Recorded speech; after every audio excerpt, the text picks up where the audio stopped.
I'm Samantha Harris, 35 years old, and last month I was banned from my own mother's 60th birthday party. My dad actually said, "You're not on the list," like I was some stranger trying to crash a celebrity event. The worst part wasn't the rejection. It was seeing the party photos online afterward and spotting someone I never expected. That moment changed everything. Before I continue, let me know where you're watching from and if you've ever felt excluded by your own family. Don't forget to like and subscribe to hear how I turned this heartbreaking moment into something empowering. Growing up in a middle-class neighborhood in Chicago, my childhood was defined by the dynamics of our family of four. Our house on Maple Street wasn't fancy, but Mom always made it feel like home with her handmade curtains and the smell of apple pie on Sundays. I remember sitting at our kitchen table, sunlight streaming through the windows, as my mother Eleanor encouraged me to dream big. "Samantha, you can be anything you set your mind to," she would say, her eyes crinkling at the corners as she smiled. Those moments with Mom were my safe haven, especially when Dad was around. Harold Harris was a different story altogether. A manager at a local manufacturing plant, Dad carried himself with an authority that seemed to fill every room. His vision for success was narrow: stable job, marriage, grandchildren. Anything that deviated from that path was considered frivolous or foolish. Business school? What a waste of money, he scoffed when I brought home college brochures. Nobody's going to take a woman seriously in that world anyway. Mom would give me a look that said, "Ignore him," while verbally trying to smooth things over. That pattern became our family dance, with Mom as the eternal mediator between Dad's rigid expectations and my growing ambitions. My younger sister Allison was born when I was 6, and from the beginning, she seemed to understand the assignment: please Dad at all costs. Where I questioned and challenged, Allison nodded and agreed. When I chose business marketing as my major, Allison pursued nursing, which Dad called a sensible profession for a woman. Family dinners were battlegrounds of subtle tensions. Dad would ask Allison about her classes, her friends, her future plans. Then he would turn to me with the inevitable, "Still chasing that corporate fantasy, Sam?" Mom would quickly interject with comments about the mashed potatoes needing more salt or remembering a family story that would momentarily distract from the tension. I learned to read her signals, understanding that her interventions were acts of love, even if they sometimes felt like betrayals. When I landed my first marketing job after college, Mom brought me a houseplant for my tiny apartment. "To celebrate new beginnings," she said, hugging me tightly. Dad didn't call. Allison sent a text, "Congrats, I guess. Hope it works out." The geography of our family shifted when I moved across the country for a better position at age 25. The distance wasn't just physical. With each promotion, each salary increase, each step up the corporate ladder, I could feel my connection to my family stretching thinner. Everyone except Mom, who called me every Sunday afternoon without fail. "Tell me everything," she would say, and I'd share stories about client meetings, office politics, and the view from my gradually improving apartments. She never fully understood the world I was describing, but she listened with genuine interest. Dad rarely came to the phone during these calls, and when he did, conversations were brief and factual. "Weather's been cold. Car needed new brakes. Your Aunt Martha has shingles." Never questions about my life or work. 6 months ago, everything changed for me professionally when I was promoted to executive director at Crawford Marketing Solutions. After years of 70-hour weeks, client development, and building my department from scratch, I had finally reached a position of real influence. I was managing a team of 30 people and had my own corner office with a view of the city's skyline. I called home immediately after accepting the offer, hoping that this achievement might finally register with my family.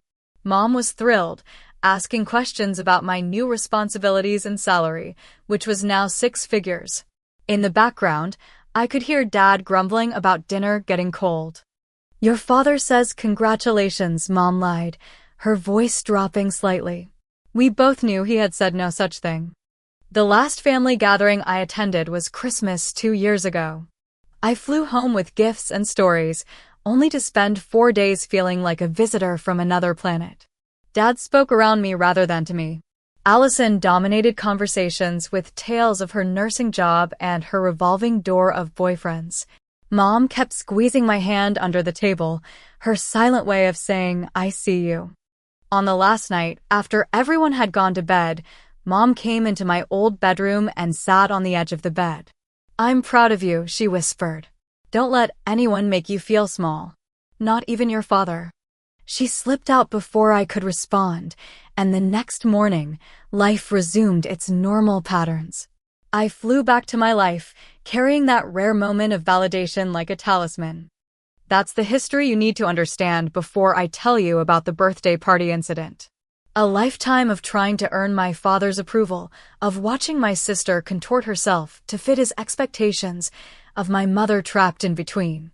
Years of hoping that my accomplishments might eventually speak for themselves. Of wondering why blood ties weren't enough to guarantee acceptance. But nothing prepared me for being explicitly uninvited to my own mother's 60th birthday celebration.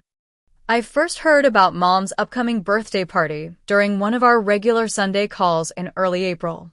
We were chatting about her garden plans when she casually mentioned, "I told your father I don't want any fuss for my birthday, but you know how he gets when he has an idea in his head." My interest was immediately piqued. Dad wasn't known for his party planning enthusiasm. "What's he planning?" I asked. Mom became noticeably evasive. "Oh, just a small gathering. Nothing special." Her voice had that forced lightness I recognized from childhood when she was trying to spare my feelings. "When is it?" "I should request time off work," I said, already mentally checking my calendar for June 13th, her actual birthday. "Don't worry about that now, sweetheart. It's still months away." She quickly changed the subject to her new book club. After we hung up, I texted Allison, "Heard about Mom's birthday plans. What's the date?" 3 hours later, she responded, "June 11th, Saturday." Nothing more. No details, no hope you can make it, no information about gifts or dress code. Just the date, as if she were answering a stranger. I waited a week for a formal invitation, digital or physical, checking my mailbox and email daily. Nothing arrived. Telling myself this was just typical family disorganization, I went ahead and bought Mom a gift, something I had been saving for months to afford. It was a delicate silver bracelet with 5 small birthstones, one for each family member and one for Grandma Sarah, who had passed away 3 years ago. Mom had mentioned missing her mother more as her own milestone birthday approached. By late May, with the party just 2 weeks away, I still hadn't received any official invitation. I decided to call Dad directly, something I rarely did. He answered on the 4th ring with a gruff Harris residence. "Hi, Dad. It's Samantha," I said, trying to keep my tone light and positive. "I know who it is," he replied flatly. "What do you need?" Taking a deep breath, I pressed on. "I'm calling about Mom's birthday celebration. I need to book my flight, but I haven't received the details yet." There was a pause, and I could almost feel the temperature drop through the phone line. "The guest list is already finalized," he said finally. The words were delivered with such casual dismissal that it took me a moment to understand their meaning. "I'm sorry, what?" I asked, thinking I must have misheard. "We're keeping it small. Family and close friends only." The implication hung in the air between us. I no longer qualified as either. My throat tightened. "Dad, I am family. She's my mother." "Look, Samantha," he said with exaggerated patience, "Eleanor wants a nice, peaceful celebration. No debates about politics or your fancy corporate ideas. We thought it would be best if you sit this one out." I felt like I'd been slapped. Did Mom say that? That she doesn't want me there? This was a joint decision, he stated firmly, though something in his tone suggested otherwise. After hanging up, I sat in my apartment staring at the wall for nearly an hour. Then I called Mom, my hands shaking slightly as I dialed. Is it true you don't want me at your birthday? I asked when she answered, unable to manage pleasantries. Mom's sharp intake of breath told me everything before she even spoke. Samantha, honey, it's not like that. Your father thinks it's best to avoid any tension. What tension, Mom? It's your birthday. I want to celebrate with you. Her voice dropped to a near whisper. You know how he gets. He says you make him feel inadequate with all your success talk. Please understand, it's easier this way. Easier for who? I demanded, hurt crystallizing into anger. For him? For Allison? Certainly not for you or me. Please don't make this harder, she pleaded. We can celebrate just the two of us another time. After we hung up, I looked at the wrapped gift sitting on my coffee table. The rational part of my brain said to respect their wishes, to avoid the drama, to protect my own emotional well-being. But something deeper, more primal, refused to accept being erased from such an important family milestone. I made my decision. I would go anyway, bring the gift, and hope that seeing me in person would override whatever narrative my father had constructed. If they turned me away face to face, at least I would know I had tried. And Mom would know I cared enough to show up, despite everything. The next 2 weeks passed in a blur of work commitments and internal debates. Should I call again? Send a letter explaining my feelings? Ask Allison to intervene? In the end, I did none of these things. I simply booked a rental car and a hotel room for the weekend of June 11th. The morning of the party, I stood in front of my hotel mirror, carefully considering my appearance. This wasn't about vanity, it was strategy. I chose a simple but elegant navy blue dress that projected confidence without seeming showy. Professional but approachable. My hair was styled neatly, makeup minimal but polished. The image reflected back at me was of a successful woman who had nothing to apologize for. As I drove the familiar route to my childhood home, my pulse quickened with each mile. The bracelet gift was wrapped in silver paper with a handwritten card attached. To Mom with love, on your special day. Thank you for always believing in me. Love, Samantha. I rehearsed potential scenarios in my head. Best case, Dad would be surprised, but would step aside, recognizing the absurdity of turning away his own daughter. Worst case, a public rejection that would finalize the fracture in our family. Either way, I needed to know. The streets of my old neighborhood hadn't changed much. Same mix of modest homes with well-kept lawns, kids' bikes abandoned on driveways, American flags fluttering from porches. When I turned onto Maple Street, I could see several cars already parked outside my parents' house. Balloons tied to the mailbox confirmed I had the right day. This was it. No turning back now. I parked my rental car a few houses down, giving myself one final moment to prepare. Through the open windows of my parents' home, I could hear the murmur of conversation and occasional bursts of laughter. The sound of celebration, of family gathering, of everything I was apparently not meant to be part of. The front yard had been spruced up for the occasion. New flowers lined the walkway, and a happy birthday banner hung across the front porch. Mom's doing, undoubtedly. She always believed special occasions deserved special touches. Clutching the silver-wrapped gift, I walked up the familiar path to the front door. My hand hesitated only briefly before pressing the doorbell. The chime echoed inside, followed by approaching footsteps. The door swung open, and there stood my father. Harold Harris looked exactly as he always had, stocky build, thinning gray hair, permanently furrowed brow. Only now that brow deepened further as recognition, followed by surprise and then displeasure, crossed his face. Samantha, he said flatly, what are you doing here? I straightened my shoulders and smiled, determined to maintain my dignity. Hi, Dad. I came for Mom's birthday. I brought her a gift. He didn't step aside or return my smile. Instead, he partially closed the door, leaving just enough space for our conversation to continue while blocking my view inside. I thought I made it clear on the phone. This is a private gathering. For family, I countered. I am family. You're not on the list, he stated coldly, as if I were trying to enter an exclusive club rather than my childhood home. Eleanor and I decided who to invite, and that list is final. Over his shoulder, I caught a glimpse of my mother hovering in the background, her face a mask of distress. Our eyes met briefly before she looked away. That silent exchange hurt more than my father's words ever could.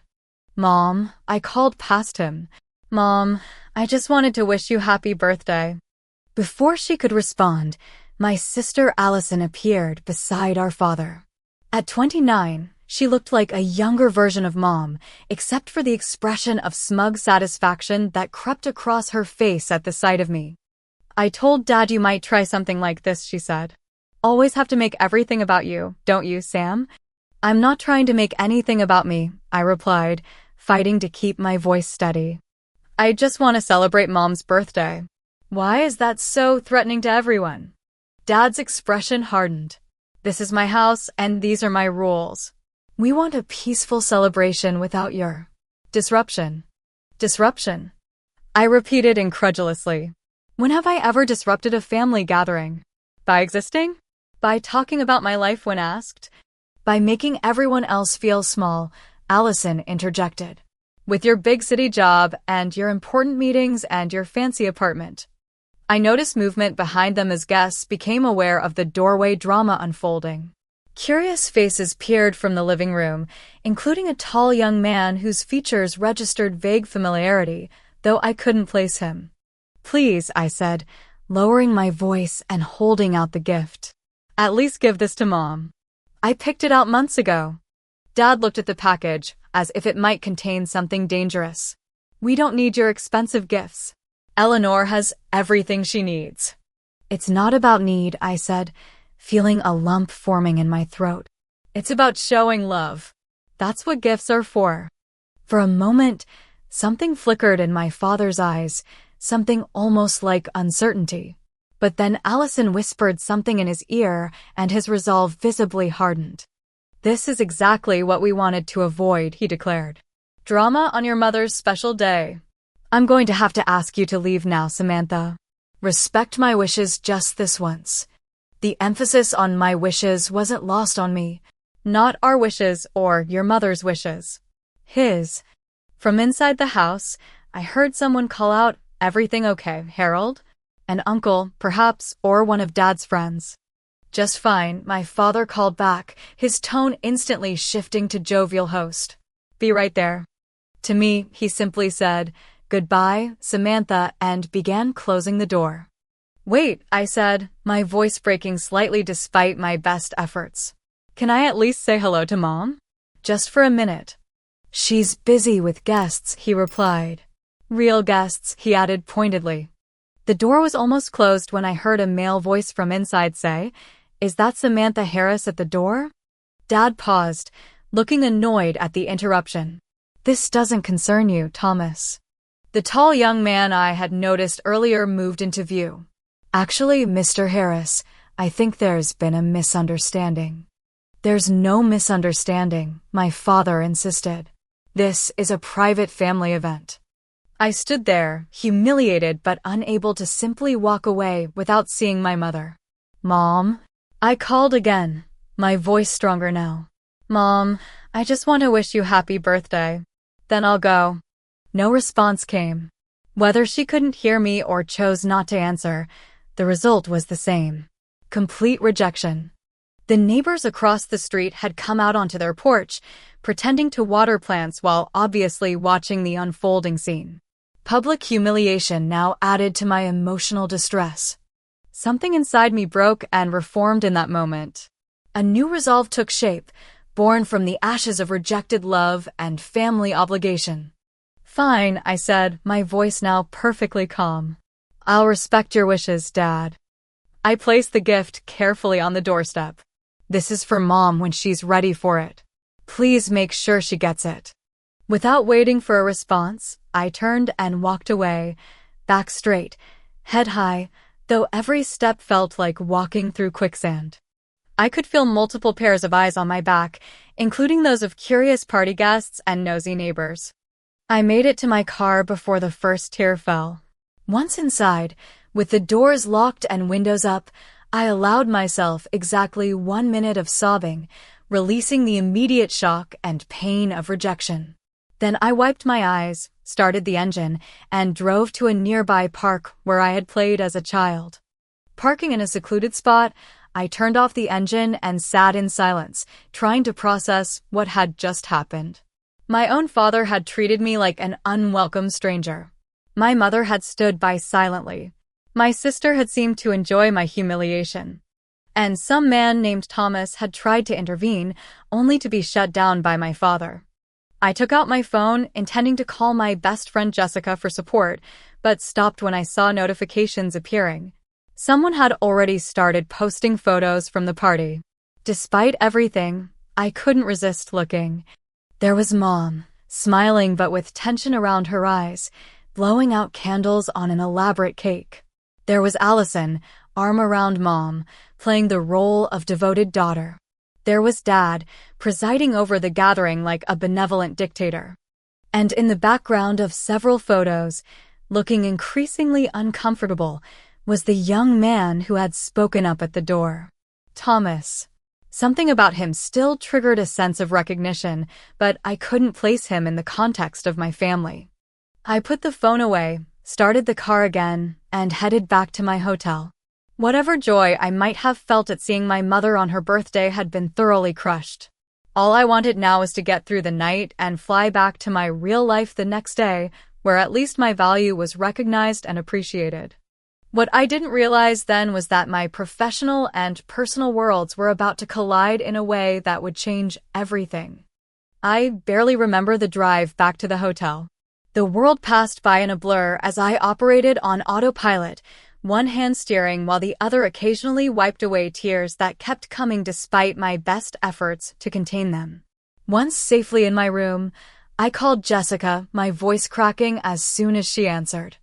"They wouldn't even let me in the door, Jess," I managed to say before breaking down completely.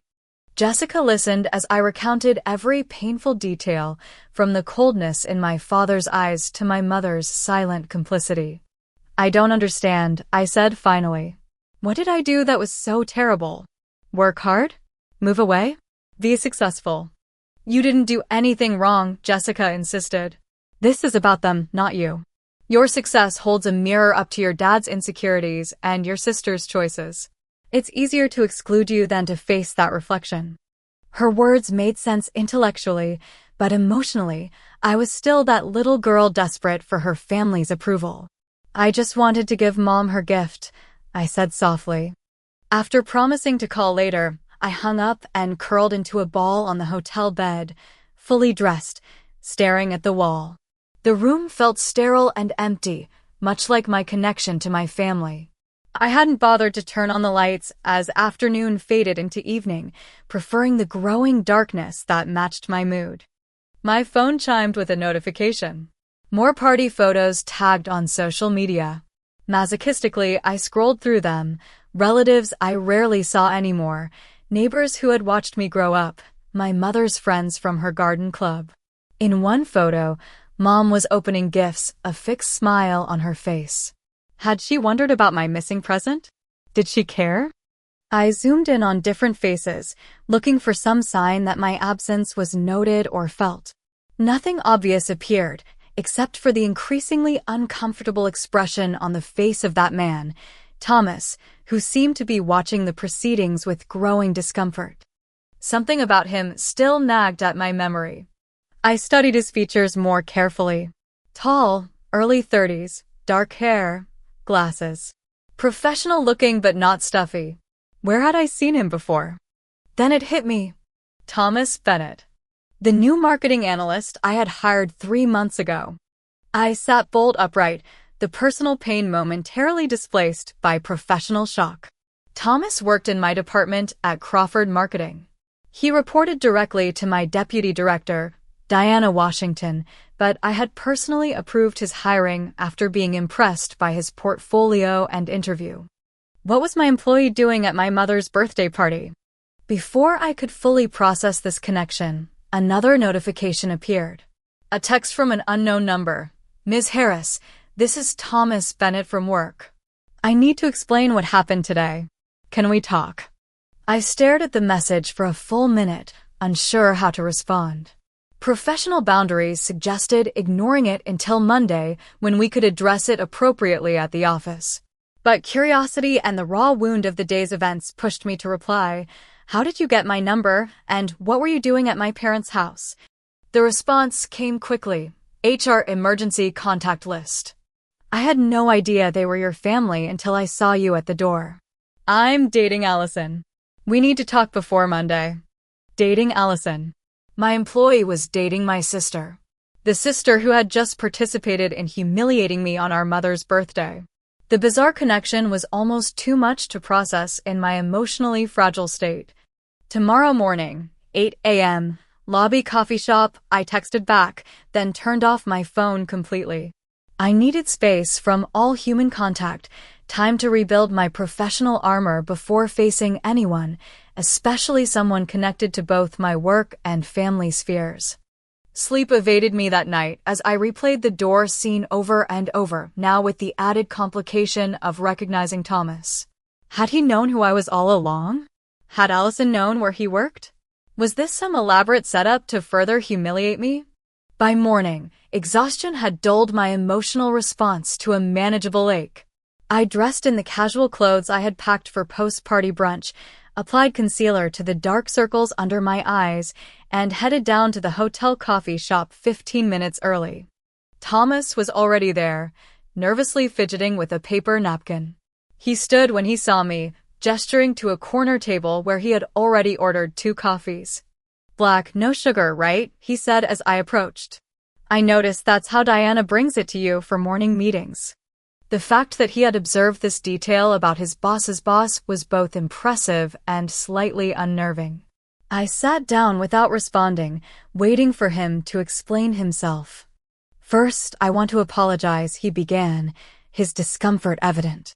"If I had known you were Allison's sister, I would have mentioned it immediately." "How long have you been dating my sister?" I asked, getting straight to the point. "For months," he replied. "We met at a mutual friend's New Year's party. She told me her sister was some big-shot marketing executive in the city, but never mentioned names. I never connected it to you because, well, Allison always described her sister as." He trailed off, clearly reluctant to continue. "As what, Thomas?" I pressed. He winced slightly. "As someone who abandoned her family to chase money and status. Who thinks she's too good for her roots?" The description stung, though it wasn't surprising. It was clearly my father's narrative that Allison had adopted as her own. "When did you realize who I was?" I asked. "Yesterday at the door. When Mr. Harris called you Samantha, I thought it might be a coincidence. But then when I heard your last name and saw you clearly, I realized you were my boss." I tried to say something, but everything happened so fast. I sipped my coffee, gathering my thoughts. "Tell me what happened after I left." Thomas shifted uncomfortably. "It was tense. Your mother started crying and went upstairs. Your father tried to act like nothing had happened, but people were whispering. I was in shock, trying to process that my girlfriend's estranged sister was actually my boss." "What did Allison say?" I asked, though I could guess. "She was angry that you had shown up and tried to ruin the day." Those were her words. "But then, during dinner, someone asked what you do for work, and your father made a dismissive comment about you, playing businesswoman in the city." Thomas looked genuinely troubled as he continued. That's when I couldn't stay quiet anymore. I stood up and said, "Actually, Samantha Harris isn't playing at anything. She's my boss at Crawford Marketing. She's the executive director who manages our entire division and just brought in the Westfield account that saved our company from layoffs." He described how the room had gone completely silent. "Your father turned red and said I must be exaggerating your position. Your sister looked like she might pass out. And then several of your relatives started asking me if we were hiring." Despite everything, I felt a small smile tugging at my lips at this last detail. "What happened then?" "Your father tried to change the subject. Your mother came back downstairs and asked me questions about working with you. Allison barely spoke to me for the rest of the evening. And this morning, she called to say we needed to reevaluate our relationship. I felt a twinge of guilt. I'm sorry if this causes problems for you personally, Thomas. That wasn't my intention in coming to the party. It's not your fault, he said firmly. If Allison breaks up with me because her sister is my boss, then we wouldn't have lasted anyway. He paused, then added, for what it's worth, the Samantha Harris I know at work is nothing like the person your family described. You're respected, fair, and the reason many of us still have jobs after the pandemic cutbacks. His words provided unexpected balm to my wounded spirit. In the midst of family rejection, here was confirmation that my professional self, at least, was seen and valued accurately. Thank you for telling me all this, I said finally. And for speaking up yesterday, though you didn't have to. It was the right thing to do, he replied simply. I couldn't sit there and listen to them diminish what I know firsthand to be impressive achievements. We finished our coffees with a discussion about maintaining professional boundaries at work despite this personal connection. I assured him that his relationship with Allison, whatever its future, would not affect his standing at Crawford. As we parted ways, I felt a curious mix of emotions, lingering hurt from my family's rejection, professional pride that had been unexpectedly reinforced, and a strange sense that something significant had shifted in the family dynamic, even in my absence. Back in my hotel, inside was my gift to my mother, still wrapped, with a note in her handwriting. I'm sorry. Please call me when you can. Love, Mom. Progress, perhaps. But the bracelet's return was still another rejection, however apologetically delivered.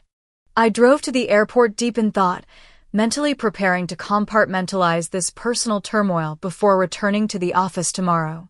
What I didn't realize was that the worlds I tried so hard to keep separate had already collided, creating ripples that would soon become waves. Monday morning arrived with the familiar comfort of my professional routine.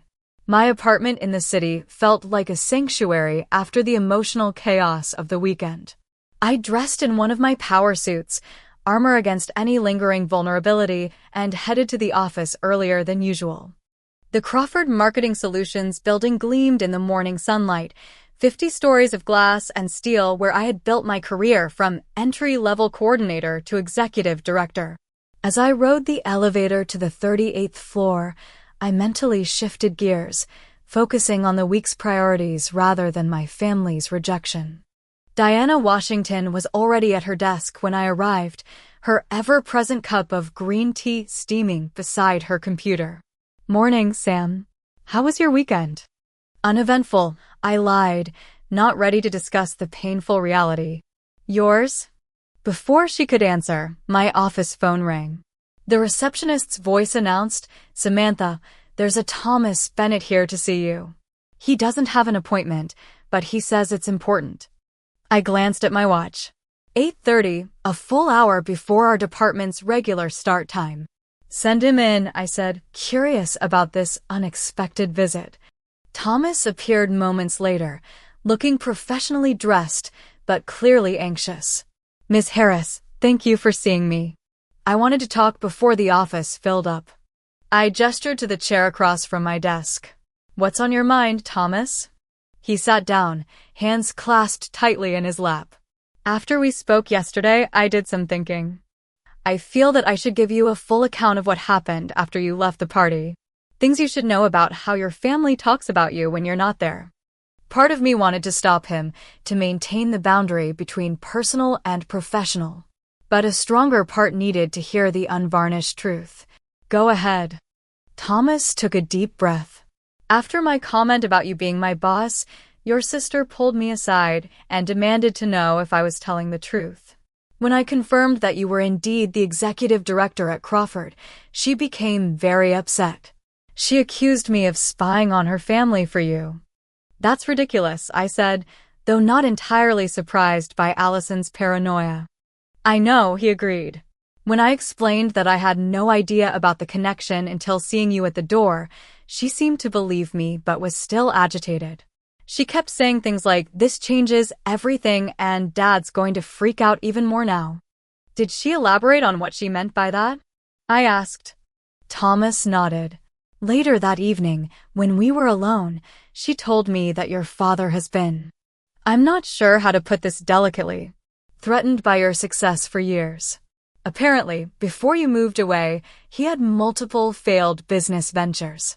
The last one was right around when you got your first big promotion. This was news to me. I knew Dad had changed jobs several times during my childhood, but he had always presented these changes as strategic career moves, not failures. According to Allison, Thomas continued, your father couldn't handle watching you succeed where he had struggled. She said he's been downplaying your career to everyone, insisting you were just a glorified secretary who exaggerated your importance. The description hurt, even though it explained so much about Dad's behavior over the years. When I stood up and revealed your actual position, it publicly contradicted the narrative he'd been spinning. Your mother seemed shocked but also relieved, like she had suspected the truth all along.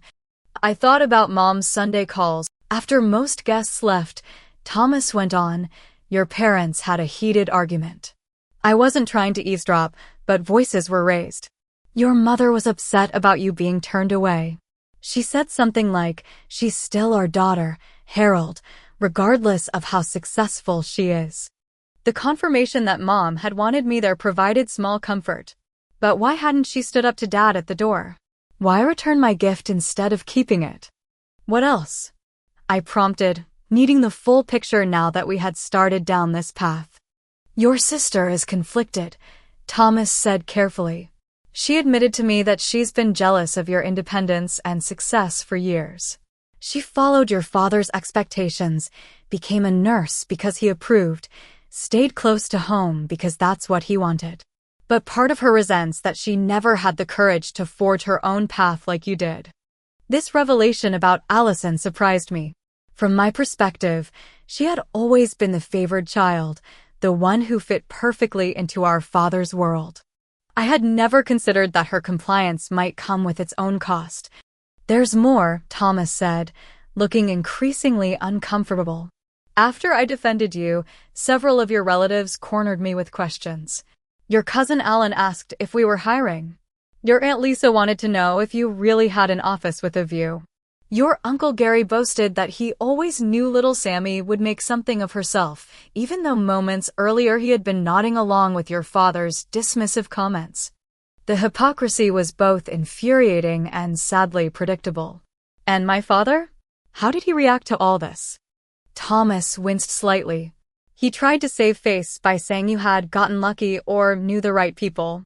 When that didn't seem to convince anyone, he switched to claiming he had always supported your career but worried about you becoming too materialistic.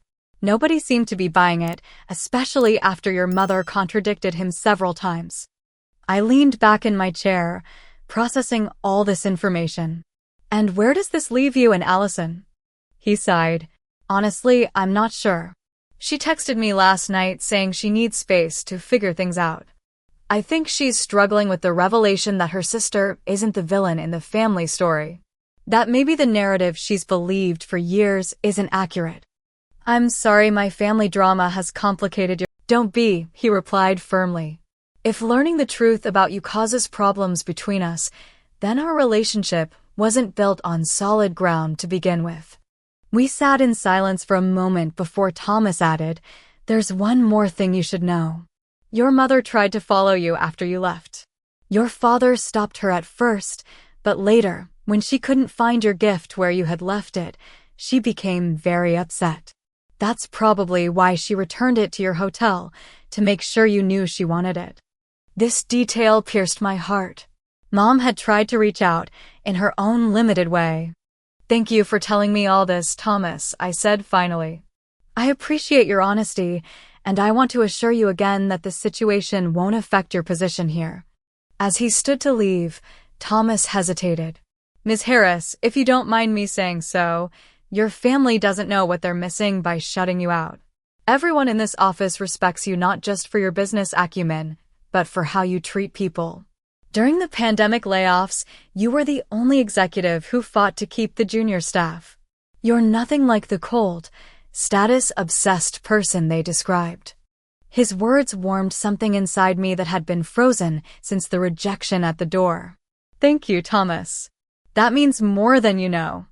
After he left, I sat motionless at my desk, staring out at the city skyline. The family narrative that had caused me so much pain over the years was finally being challenged, not by my protests or achievements, but by an outside witness who could see the truth of who I really was. I picked up my phone and looked at my mother's note again. I'm sorry. Please call me when you can. Perhaps it was time for a different kind of conversation with my family. Not one where I defended myself or tried to prove my worth, but one where I simply stood in my truth and let them reconcile themselves to it. Little did I know, my mother was already on her way to do exactly that. 2 days after my conversation with Thomas, I was deep in a budget meeting when my assistant knocked on the conference room door. Sorry to interrupt, Ms. Harris, but there's an Eleanor Harris in reception asking to see you. She says she's your mother. The room suddenly felt airless. My mother had never visited my office before. In fact, she had never seen any of my professional spaces in the 15 years since I'd left home. Please excuse me, I said to the team, trying to keep my voice steady. Take a 15-minute break. We'll continue afterward. As I walked toward reception, my mind raced. Was this about Thomas? Had something happened to Dad?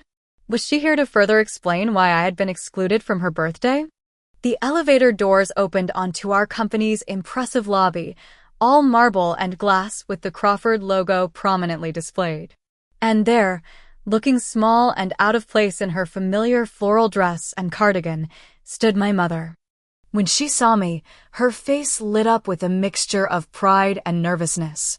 Samantha, she said, stepping forward hesitantly. Mom, I replied, suddenly very aware of how different our worlds were. This is a surprise. She glanced around at the bustling corporate environment. I should have called first. Are you too busy? I can come back another time. No, it's fine, I assured her, guiding her toward a small seating area away from the main traffic flow. I'm in the middle of a meeting, but I can take a break. Is everything okay? Mom clutched her purse tightly in her lap. I had to see for myself, she said, her voice slightly trembling. After what that young man said at the party, and after turning you away like that, I needed to see the truth with my own eyes. A mix of emotions washed over me, relief that she cared enough to come, anger that it had taken this long, sadness that she had doubted me all these years. Would you like a tour? I offered, deciding to show rather than tell. She nodded eagerly, and I led her through security to the executive elevator. As we rode up to the 38th floor, Mom kept glancing at me in my tailored suit, as if seeing me for the first time. You look so professional, she said softly. So confident. The elevator doors opened directly onto our department floor. The space buzzed with activity, designers working on visual concepts, account managers on calls with clients, analysts reviewing data at their stations. This is the marketing division, I explained. We handle client strategy, branding, digital campaigns, and market analysis for companies across the country. Mom followed silently, her eyes wide as she took in the scale of the operation. Staff members nodded respectfully as we passed, a few calling out "Morning, Samantha," or "Need those numbers by noon, Ms. Harris." When we reached my corner office with its floor-to-ceiling windows and view of the city skyline, Mom stopped in the doorway. My name was etched on a plaque beside the door, Samantha Harris, Executive Director. This is yours, she asked, her voice barely audible. Yes, I said simply. This is where I work. She stepped inside hesitantly, taking in the details.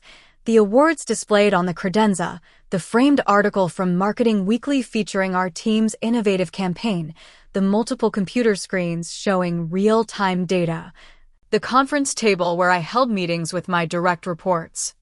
I had no idea, she whispered, more to herself than to me. All these years. What did you think I was doing, Mom? I asked gently. She sank into one of the visitor chairs, still clutching her purse. Your father always said you were exaggerating.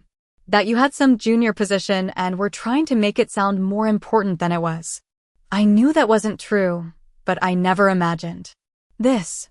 Why didn't you ever ask me directly? Or come visit before now? Mom's eyes filled with tears. Harold wouldn't hear of it.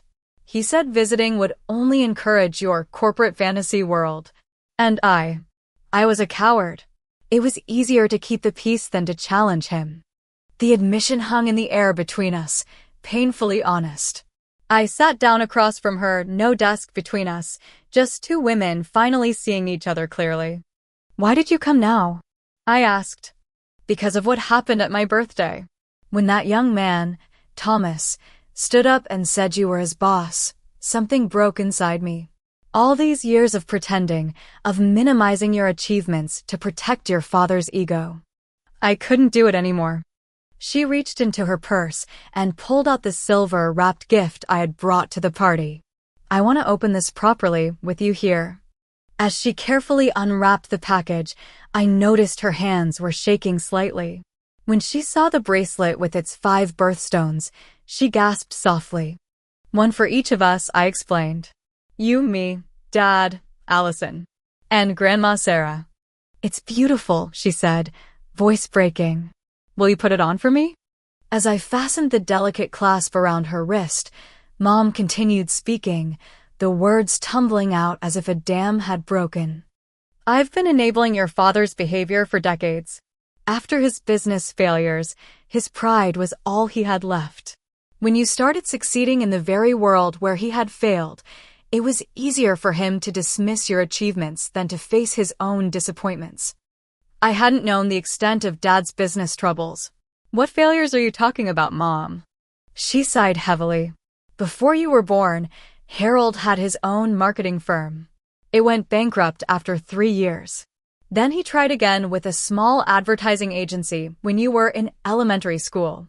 That failed too. Each time, he blamed the market, or dishonest partners, or bad luck. Never his own limitations. The revelation explained so much about my father's hostility toward my career choice. I had unknowingly succeeded in the very field where he had failed repeatedly.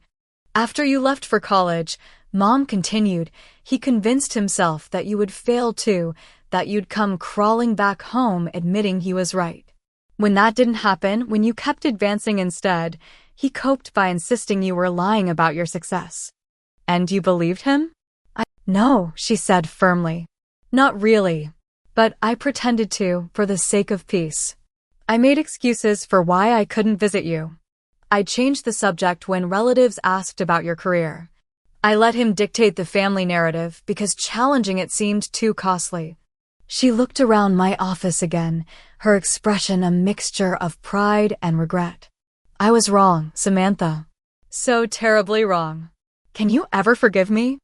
The question hung in the air between us, heavy with decades of missed connections and silent complicity. I wanted to say yes immediately, to absolve her of everything, but honesty compelled me to acknowledge the depth of the hurt. I'm trying to understand, Mom, but it's hard to reconcile the mother who always told me I could be anything with the woman who stood silently while I was turned away from her birthday party. She nodded, accepting the gentle rebuke. I did try to follow you, but Harold stopped me. By the time I broke free, you were gone. I found your gift on the step later and knew I had to reach out somehow. My assistant appeared in the doorway. Sorry to interrupt, Ms. Harris, but your team is reassembled for the budget meeting. Tell them I'll be there in 5 minutes, I replied. Once we were alone again, Mom stood up and smoothed her dress. I should let you get back to work. This is clearly important. It is, I acknowledged. But so are you. Will you wait? We can have lunch after my meeting. The hope that bloomed on her face was answer enough. I settled her in my office with a magazine and coffee, then rejoined my team, somehow managing to focus on budget projections while my personal world was shifting on its axis. Over lunch at the upscale restaurant in our building's lobby, Mom asked thoughtful questions about my work for the first time. Not the superficial queries of our Sunday calls, but substantive interest in what I actually did, the challenges I faced, the achievements I was proud of. "I've been thinking," she said as we finished dessert. "Would you consider coming to dinner this Sunday? I'd like to cook for you, like I used to." "What about Dad?" I asked cautiously. "Your father and I have had some difficult conversations since the party. He knows I came to see you today. He's processing things. But this dinner would be just us, mother and daughter." The invitation felt like an olive branch, a small step toward healing the family fracture. "I'd like that," I said. What I didn't expect was the text I received later that evening from Allison. "Mom told me she visited your office today. Said it was impressive. We should talk. Coffee this Saturday?" The walls that had seemed so impenetrable just days ago were beginning to show cracks. All because one person had stood up and spoken truth to power. One person who had no stake in the family mythology had named reality as he saw it. Sometimes I realized liberation comes from the most unexpected sources. And sometimes the most powerful response to rejection is simply allowing your truth to be witnessed. 6 months have passed since that pivotal weekend when I was turned away from my mother's birthday party. 6 months of difficult conversations, tentative steps toward reconciliation, moments of progress, and occasional backsliding. Family healing, I've learned, isn't linear. It comes in fits and starts, in small gestures and significant breakthroughs. The Sunday dinner with Mom became a weekly tradition. Just the two of us at first, sharing meals and memories in her kitchen, while Dad conveniently found reasons to be elsewhere. She showed me old photo albums, reminiscing about my childhood achievements that had been overshadowed by family tensions. I shared stories from my professional journey, the struggles and triumphs she had missed. "I always knew you were smart," she told me one evening as we washed dishes side by side. "But I never realized how brave you were, building this life all on your own." Allison and I met for that coffee, an awkward encounter at first. She alternated between defensive justifications and grudging curiosity about my work. The sister who had delighted in my doorstep rejection now seemed unsure how to relate to me. "Thomas says you're respected by everyone at the company," she said, stirring her latte. "That you're fair but firm." "I try to be," I replied. "How are things between you two?"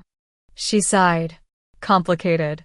He stood up to Dad at the party, which no boyfriend of mine has ever done before. I was angry at first, but now I'm impressed.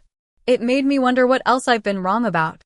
That conversation opened a door between us, not to immediate sisterly closeness, but to the possibility of a relationship based on truth rather than competition or resentment. Small steps, text messages sharing moments from our days, occasional lunch dates when she was in the city. 3 months after the birthday incident, Allison surprised me by asking for career advice. "I've been thinking about going back to school," she confessed over sushi. "Maybe for a business degree.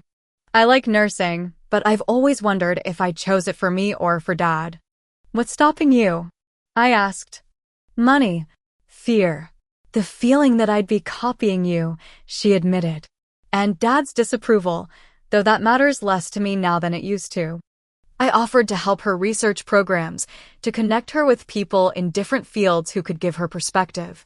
For the first time, I felt like the big sister I had always wanted to be, offering guidance rather than being cast as the family villain. Thomas and Allison continued dating. Mom changed too. After 3 decades of marriage defined by accommodation and peacekeeping, she began finding her voice. She opened her own bank account. She joined a book club that met on evenings when Dad watched sports. Small acts of independence that signaled bigger internal shifts. Dad was the slowest to change.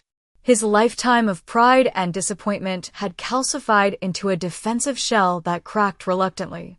Our first direct interaction after the birthday debacle came when Mom insisted he take the phone during one of our Sunday calls. "Your mother says you've been promoted," he said gruffly. "Yes," I replied, "to Chief Marketing Officer." A pause. "That's a big job." "It is." Another pause. Well, congratulations. Not exactly a warm reconciliation, but an acknowledgement. A tiny step. The real breakthrough came at Thanksgiving, which I offered to host at my apartment. To my surprise, everyone agreed, including Dad. I spent days preparing, not just the food but emotionally as well, with the help of Jessica and my therapist, whom I had finally started seeing to process the family trauma. When my parents arrived, Dad stood awkwardly in my entryway, taking in the space I had created for myself, the evidence of my independent life and success. "Nice place," he said finally. "Good view." Coming from Harold Harris, this was practically effusive praise. During dinner, he mainly listened as Mom, Allison, Thomas, and I carried the conversation. But when I described a challenging client situation I had recently navigated, I caught him watching me with an expression I couldn't quite decipher. Not pride exactly, but perhaps a reluctant reassessment. After the meal, while the others cleared dishes, Dad lingered at the table. "Your Thomas says you saved a lot of jobs during the downsizing last year," he said abruptly. "I tried," I replied. "Good people are hard to replace." He nodded slowly. "I had to let people go when my business failed. Hardest thing I ever did." The admission, so casually offered after decades of silence about his business failures, stunned me. "I'm sorry you went through that, Dad." He shrugged, uncomfortable with the moment of vulnerability. "You seem to be better at it than I was." The business part. It wasn't an apology for years of dismissal or the birthday rejection. But it was something. An acknowledgement that I had succeeded where he had struggled, and that my success was real, not fabricated or exaggerated. The most unexpected development came in month 5, when Mom called with a strange request. "I was wondering if your company ever hires people without fancy degrees?" "For administrative work, maybe." "We do," I said cautiously. "Why?" "I'm thinking of leaving your father," she said, the words tumbling out in a rush. "Not immediately, but I'm making a plan. I'd need work, and I thought maybe."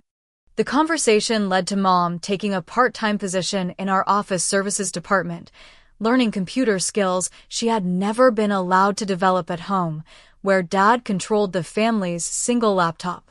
Watching her discover her competence and build confidence has been one of the great joys of this healing period. Last week, exactly 6 months after being turned away from her birthday celebration, Mom had dinner at my apartment. Just the two of us, sharing a bottle of wine and honest conversation. "I keep thinking about all the years we lost," she said sadly. "All the times I could have stood up to your father but didn't. All the times I could have visited you but made excuses. We can't get those years back," I acknowledged. "But we're here now." She twisted the bracelet I had given her, which she now wears daily. "Next month is your birthday. I want to throw you a party at your place. Everyone who matters to you, no one who doesn't. No exclusions this time." The poetic justice of this offer wasn't lost on either of us. "I'd like that," I said simply. Yesterday, a young woman from the graphic design team stopped by my office. Julie, recently hired and clearly nervous about approaching the CMO directly. "Ms. Harris, I hope this isn't inappropriate, but I needed to tell you something," she began hesitantly. "My father thinks graphic design isn't a real career. He wants me to go to law school instead. Every time I visit home, he makes these comments about when I'll get serious about my future." I recognized the pain in her eyes, the struggle for validation that had defined my own family experience. "That sounds familiar," I said gently. She nodded. "Thomas in marketing mentioned that you understand this kind of situation. That you might have advice on how to handle family who doesn't respect your career choices." The fact that my story had become something of legend in the office, a resource for others facing similar struggles, was unexpected but touching. "The hardest lesson I've learned," I told Julie, "is that you can't make someone else understand your value. You can only live it consistently and authentically and create boundaries that protect your well-being." We talked for nearly an hour. As she left, visibly relieved and fortified, I realized that my painful family journey had given me wisdom that could help others.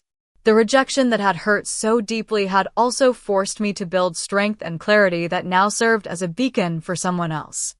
This Sunday, Mom is planning my birthday party. Allison is helping her, having taken time off from her first semester of business school classes. Thomas will be there, no longer just my sister's boyfriend, but a valued member of my work team and, increasingly, a bridge between my professional and personal worlds. Dad has been invited but hasn't confirmed yet. His potential absence will be his choice this time, not a rejection of another. The people who try to clip your wings are often those who can't fly themselves. I've learned that standing in your truth, even when it's denied or rejected, eventually creates its own vindication. Not through dramatic confrontations or ultimatums, but through the quiet power of living authentically. Sometimes the most powerful response to exclusion is simply continuing to thrive, creating spaces where others feel included, breaking cycles rather than perpetuating them. Success isn't just measured in promotions or paychecks, but in the ability to help others find their voice and value. Has your family ever dismissed your choices or accomplishments? How did you handle it? I'd love to hear your stories in the comments below. Like and subscribe if this resonated with you, and share with someone who might need to hear that their worth isn't determined by family validation. Thank you for listening to my journey from rejection to healing, and remember that sometimes the people who understand you best aren't the ones who share your DNA, but the ones who see your true value. Your story matters, and I'm grateful you allowed me to share mine.